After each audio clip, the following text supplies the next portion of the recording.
Hey guys, so this is going to be the Follow Me Willys MB.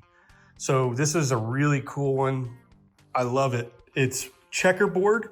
Basically what they would do on the airfields is they would just pull one of the vehicles, Ford or GPW, Ford or Willys, and they would have it painted in this checkerboard black and yellow. What this was designed to do is to lead some of the aircraft in with a follow me sign, because when they would land with their butt end down and their front end up, so they couldn't really see where they were going to be going. So if you look back here, follow me. So it's up real high. You have these little holders right here where the rear seat was. These are the rear seat hooks. And it would bolt back here. And then you would have this follow me sign. And that would tell, basically it would just drive in front of the plane, either going to be taxi or, parking. And it would allow it to follow this Jeep to where it's supposed to go. So you've got glove box here, push button.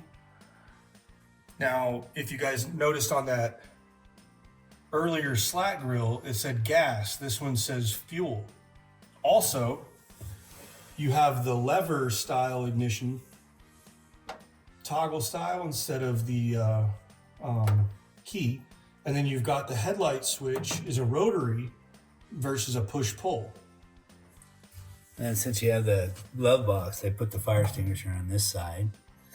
And then they used leather because they ran out of rubber. That's supposed to go on. There's a little piece of leather down there. And then another difference between the early slat grills and the early MBs and the later, these hinges on the toolbox kept breaking. So on that one over there, it should have two.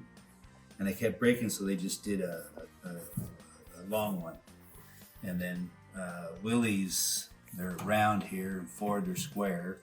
And Ford has the indention, their style. So if you see this later style oil bath right here versus the early slat grill, which had the pancake style, those are really hard to come across. And then, oh yeah, these rivets, because the slat grill had the baffle for the radiator, and the slat grill, it's to direct the airflow on the radiator.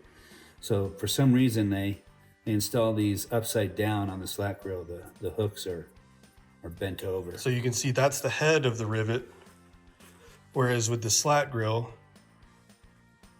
they're coming up. The slat grill is missing the lube chart. It's missing the, what's not missing is they just didn't put in, this is going to be a grease gun here. And then also the axles are scalloped. Scalloped rear axles. So let's take a look at the axles. You can see the difference. Let's see if I can get in here. I think this is the scalloped.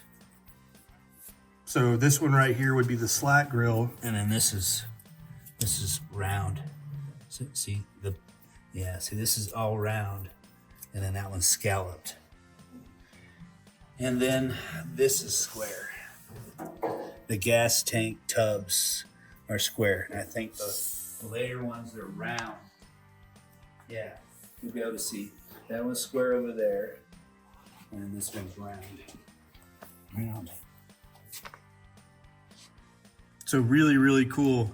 And then I recently found out what these are. Oh, these holes? Yeah. Fill me in. So a little square set screw would have gone in there, and that's how you would have removed the axle shaft away from the hub, is you would have driven those in on both sides and just keep driving them, and it would have pulled the axle shaft from the differential. There's threads, yeah, okay. Really, really cool. You don't see too many of these. We saw one at MVPA, but this one is the real deal. All right, guys, so follow me, Jeep. The next one we'll do, this is what we're calling the cutaway Jeep. See you on the next video, guys.